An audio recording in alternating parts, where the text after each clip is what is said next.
बच्चों, आइए आज हम लोग फिर चल रहे हैं मछली शरण गुप्त जी के महाकाव्य साकेत की ओर। कल ये प्रसंग शुरू हुआ था, हम लोग कुछ दूर तक चले हैं, उसके आगे आज किताब खोल लीजिए। कैकेयी का अनुताप शीर्षक है, उसी में हम लोग आगे चल रहे हैं। राम जहाँ रह रहे हैं जंगल में, अपने भाई लक्ष्मण और सीता के सहित उस कुटिया के सामने एक सभा बैठ जाती है। भरत जी अयोध्या से गए हैं राम को मनाने के लिए, अयोध्या वापस लाने के लिए। बातचीत चल रही है, शुरू हो गई बातचीत, वार्ता का क्रम शुरू हो गया है। भरत जी पूरा दोष, इस जो घटना घटी अयोध्या नगरी में, जो कुचक्र रचा गया अयोध्या नगरी में, उसका पूरा का पूरा दोष अपने ऊपर मढ़ रहे हैं, अपने मुंह से अपने को ही दोषी बना रहे हैं। कहते हैं कि जो कुछ भी हुआ, पिताजी का स्वर्गवास हुआ, आपको जंगल में आना पड़ा, आपको दर दर की ठोकरें खानी पड़ी, सब मेरी वजह से हुआ है और इसीलिए मेरा जन्म हुआ दुनिया में, मुझसे बड़ा भागा दूसरा और कोई नहीं है। यहाँ तक हम लोग कल पहुँच गए थे। आइए आज आगे क्या कह रहे हैं। हाँ, इसी अयस के हेतु जनन था मेरा, निज जननी ही के हाथ हनन था मेरा। कहते हैं हाय, हाँ हाय, इसी अयस के हेतु, इसी कलंक के लिए, अयस कलंक, अपयस के लिए ही मेरा जन्म हुआ है दुनिया में। भरत जी कह रहे हैं कि जो कलंक मुझे मिला, मेरा जन्म दुनिया में इसीलिए हुआ है, इस कलंक के लिए हुआ है। और निज जननी ही के हाथ हनन था मेरा। निज जननी माने अपनी ही माता के हाथ से ही मेरा हनन कर दिया गया, मेरी हत्या कर दी गई। अर्थात कैकेयी इनकी माता है। कैकेयी ने वरदान राजा दशरथ से मांगा था भरत को राजगद्दी के लिए, उसका प्रभाव एकदम उल्टा हो गया। भरत जी कह रहे हैं कि मेरी माँ ने अपने हाथ से ही मेरा हनन कर दिया, मेरी हत्या कर दिया और मुझे कलंक मिल गया। अब कौन अभीप्सित और आर्य वो किसका? अय आर्य, अय भाई, अब बताओ मेरा कौन सा अभीप्सित बाकी है, किसके लिए बाकी है, मेरी वो कौन सी इच्छा बाकी है, रह गई है। अब संसार नष्ट है, भ्रष्ट हुआ घर जिसका, जिस व्यक्ति का घर में भ्रष्टाचार फैल जाता है। देखिए ये लाइन जो है, ये केवल भरत जी के मुंह से तो निकल रही है, लेकिन ये मानव समाज के लिए, पूरे मानव जाति के लिए ये कहा गया है कि संसार नष्ट है, भ्रष्ट हुआ घर जिसका, जिसके घर में भ्रष्टाचार शुरू हो जाता है, उसके लिए सारी दुनिया जो है वो नष्ट हो जाती है। अर्थात यदि घर में विखंडन शुरू हो गया किसी के, तो उसके लिए सारा संसार जो है वो नष्ट हो जाता है। संसार में उस व्यक्ति के लिए, उस घर के लिए कहीं कोई स्थान समाज में नहीं होता है। इसीलिए हमेशा अपने घर में शांतिपूर्वक जीवन बिताना चाहिए, मिल करके रहना चाहिए, आपस में झगड़ा लड़ाई नहीं करनी चाहिए। ये पंक्ति जो है ये शिक्षा हमको आपको सबको देती है। भरत जी कह रहे हैं कि संसार नष्ट है, भ्रष्ट हुआ घर जिसका, जिसका घर भ्रष्ट हो गया है, जिसके घर में विवाद शुरू हो गया, जिसके घर में विखंडन शुरू हो जाता है, उसके लिए सारी दुनिया जो है वो नष्ट हो जाती है। दुनिया उसको उपेक्षित कर देती है, उसको समाज में स्थान नहीं मिलता है। मुझसे मैंने ही आज स्वयं मुंह फेरा। देखिए भरत जी कह रहे हैं कि आज स्वयं खुद मैंने अपने से ही अपना मुंह फेर लिया है। अर्थात मैं अपना मुंह आज अपने को भी दिखाने लायक नहीं हूँ। मैंने इतना बड़ा अनर्थ कर डाला, मैंने इतना, मेरी वजह से इतना बड़ा अपयश हो गया, मेरी वजह से इतना बड़ा विखंडन शुरू हो गया, इतना बड़ा वितंडावाद शुरू हो गया मेरे परिवार में। आज मैं अपना मुंह अपने से देखने योग्य नहीं हूँ।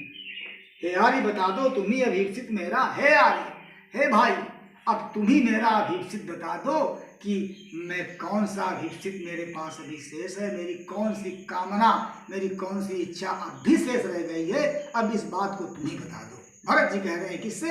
राम से कह रहे हैं, क्योंकि राम ने पूछा था ना कि भरत जी बताओ आपके यहाँ पर जंगल में आने का अभीप्सित क्या है, तो वही अभीप्सित शब्द को बार बार रिपीट करते हुए कह रहे हैं, अभी तुम ही बताओ मेरे लिए कौन चीज बाकी रह गई, मेरा कौन सा अभीप्सित अब शेष रह गया है। प्रभु ने भाई को पकड़ हृदय पर खींचा, रोदन जल से सविनोद उन्हें फिर सींचा। प्रभु राम, अब राम के लिए आ गया। देखिए यहाँ से बदला प्रसंग। प्रभु ने भाई को पकड़, प्रभु राम ने अपने भाई भरत को पकड़ लिया और हृदय पर खींचा, अपने हृदय की ओर खींचा। अर्थात राम जो है भरत को पकड़ करके उनसे छाती मिला रहे हैं, अर्थात गले लिपट रहे हैं उनके। रोदन जल से सब विनोद उन्हें फिर सींचा। रोदन जल माने रोने वाला पानी, अर्थात आंसू।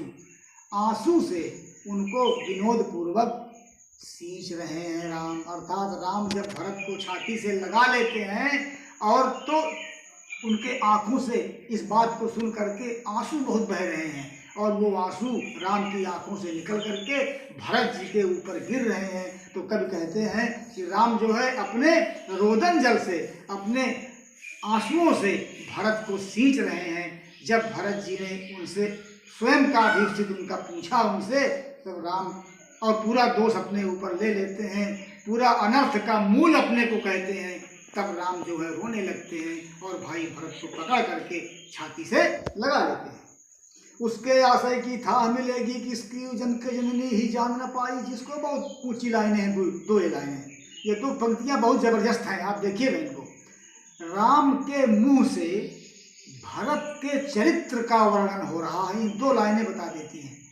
अब देखिएगा कौन कह रहे हैं, उसके आशय की था मिलेगी किसको, जनकर जननी ही जान न पाई जिसको।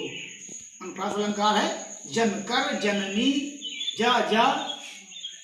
तो अब राम कहे, जब भरत की इतनी बात सुनते हैं राम, तो कहते हैं कि उसके आशय की, उसके चरित्र की, किसके, भरत के चरित्र की था मिलेगी किसको। कोई चरित्र को नाप नहीं सकता है।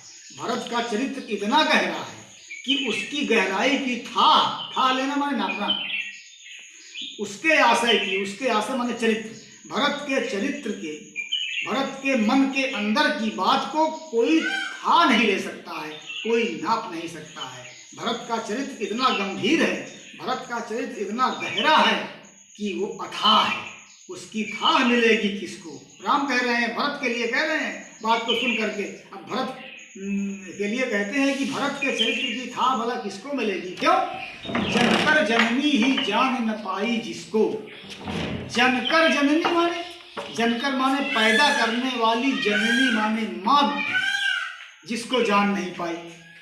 पैदा करने वाली माँ भी जिसको नहीं जान पाई अपने पुत्र को, तो भला उस व्यक्ति के चरित्र की था कौन ले सकता है। ये दूसरी वाली लाइन को देखिए, पैदा करने वाली माँ कौन है, कैकेयी। कैकेयी के पेट से भरत जी का जन्म हुआ था।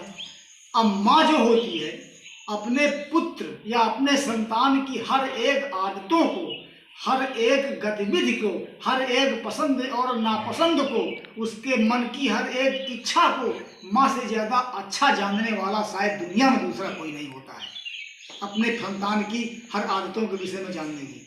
तो अब यहाँ चूक गई भी चूक गई। राम कह रहे हैं कि पैदा करने वाली माँ भी भरत के चरित्र को नहीं जान सकी, भरत के स्वभाव को नहीं जान सकी, भरत के प्रकृति को नहीं जान सकी, वो भी धोखा खा गई। धोखा कैसे खा गई, कैकेयी ने जब दशरथ जी से वरदान मांगा था भरत के लिए राजगद्दी वाला, तो उसने मन में ये सोचा था कि मेरा पुत्र अभी ननिहाल में है, जब आएगा सुनेगा कि मेरी माँ ने मुझको अयोध्या का राजा बना दिया, तो मेरा पुत्र बहुत खुश होगा और खुशी खुशी अयोध्या के सिंहासन पर बैठ जाएगा। ये कैकेयी ने सोच रखा था अपने मन में, लेकिन हुआ इसका एकदम उल्टा। भरत जी जब अपने ननिहाल से वापस अयोध्यापुरी आते हैं, उनको सब पता लगता है कि ये घर में हो गया, इतनी बड़ी घटना घट गई, पिताजी का देहांत हो गया, भगवान राम चले गए जंगल। तो अपनी माँ को इतना बुरा फटकारते हैं कि शायद तुलसीदास के रामचरितमानस में अगर आप जाकर देखें तो कोई पुत्र अपनी माँ को इतना ज़्यादा न फटकारा होगा जितना उन्होंने अपनी माँ को डांटा है कि जाओ, तुमने मुझको पैदा किया, तुमने पेड़ को काटा है, पत्तियों को सींचा है, राम के बगैर मेरा जीवन असंभव है, मैं अयोध्या का राज नहीं करूँगा, मैं उनको जाऊँगा वापस लाऊंगा। तुमने बड़ा अनर्थ कर दिया। जब तुमने वरदान मांगा था तो क्या तुम्हारी जीभ कट के नहीं गिर गई, तुम्हारे मन में दर्द नहीं हुआ, तुम्हारे मुंह में कीड़ा नहीं पड़ गए। तुलसीदास के रामचरितमानस में है। तो भरत ने अपनी माँ कैकेयी को एकदम बहुत ज़्यादा डांट दिया था। तो वही बात यहाँ राम कह रहे हैं कि जनकर जननी ही जान न पाई जिसको, पैदा करने वाली माँ भी जिसको नहीं जान पाई, अर्थात जिसने अपने मन में सोचा था कि मेरा पुत्र भरत ये सुन करके बहुत खुश हो जाएगा, वो एकदम उल्टा हो गया। भरत बहुत नाराज हो गए थे और अयोध्या का राज्य छोड़ करके राम को मनाने के लिए जंगल चले गए थे। तो ये भरत के चरित्र की महानता है, भरत के चरित्र की गंभीरता है, जिसका वर्णन भगवान राम ने अपने मुख से स्वयं इन 2 पंक्तियों में किया है। बच्चों, ये भरत का चरित्र बहुत विशाल, बड़ा गंभीर चरित्र था। आज यहीं तक, अब इसका व्याख्या आप लोग लिखते रहिए और कल फिर आगे हम लोग चलेंगे। धन्यवाद।